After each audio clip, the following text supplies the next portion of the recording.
இங்க ஒரு பொண்ணு கண்ண கட்டிட்டு முன்னாடி வந்து 3 டைப் ஆஃப் சாயில் வச்சிருக்காங்க. இந்த செராமிக் பவுல், பிளேட்லாம் செய்யறதுக்கு எந்த டைப் ஆஃப் மண்ண வந்து யூஸ் பண்ணலாம் அப்படின்ட்டு கேட்டிருப்பாங்க. கண்ண மூடிக்கிட்டு இந்த மாதிரி கேட்கிறப்போ பொதுவா வந்து எல்லாரும் தொட்டு பார்த்து தான் வந்து இது எந்த மாதிரி மண்ணு அப்படின்றத கண்டுபிடிப்பாங்க. ஆனா இந்த பொண்ணு மட்டும் தான் ஸ்மெல் பண்ணி பார்த்துட்டு இருப்பாளா? இப்ப அடுத்ததா ஜட்ஜ் கிட்ட இது 3மே ஒரே மண்ணு தான் அப்படின்னு சொல்லியிருப்பா. 3ம் வேற வேற மாதிரி தான், கலர்லாம் கூட டிஃப்ரெண்டா தான் இருக்கு அப்படின்ட்டு சொல்லியிருப்பாங்க. அதுக்கு அந்த பொண்ணும் கிடையவே கிடையாது. ஒரு தட்டுல இருக்கிற மண்ணு சாதாரணமா இருக்கு, இன்னொரு தட்டுல இருக்கிற மண்ணு அதே மண்ணுல கிணத்து தண்ணியை கலந்துருக்காங்க, இன்னொரு தட்டுல இருக்க மண்ணு அதே மண்ணு தான், ஆனா வந்து மழை தண்ணியை கலந்துருப்பாங்க. சோ அதனால இது 3மே ஒரே மண்ணு தான், இந்த 3 மண்ணுலுமே வந்து இந்த செராமிக்ஸ்லாம் செய்ய முடியாது அப்படின்னு தான் சொல்லியிருப்பா. அந்த ஜட்ஜா உட்காந்துருப்பார்ல, அவருக்கு வந்து செம்ம ஷாக்கா இருக்கு. எப்படி நம்ம வந்து இந்த மாதிரி தண்ணியெல்லாம் கலந்ததை எக்ஸாக்டா அப்படியே சொல்றாளே அப்படின்ட்டு தான் இருக்கு. அதனால இப்ப அந்த பொண்ணையும் வந்து ரொம்ப பிடிச்சதுனால அந்த பொண்ணு வந்து இந்த செராமிக் பவுல்லாம் செய்யறா அந்த இடத்துக்கு வந்து அலோவ் பண்ணிடுவாங்க. இப்ப என்ன அப்படின்னா, இந்த ராஜாங்களுக்கு தான் இந்த பொண்ணு வந்து செராமிக் பவுல், தட்டு, கப் அதெல்லாம் செஞ்சுட்டு இருப்பா. ராஜா ரொம்ப டிஃப்ரெண்டான ரொம்ப பழைய காலத்து ஒரு செராமிக் பவுல் எடுத்துட்டு வந்து கொடுத்திருப்பாரு.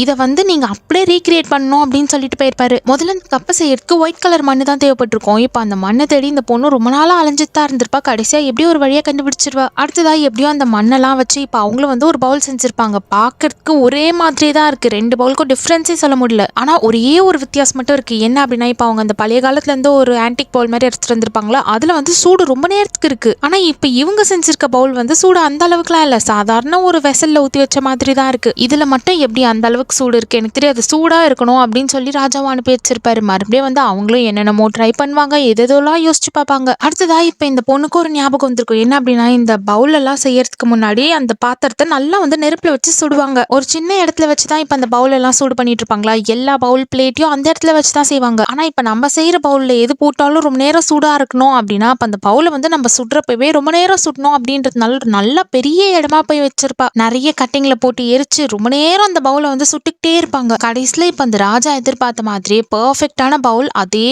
அப்பியரன்ஸோட அதே மாதிரி சூடு இருக்கிற மாதிரி இப்ப இந்த பொண்ணு வந்து செஞ்சிருப்பா.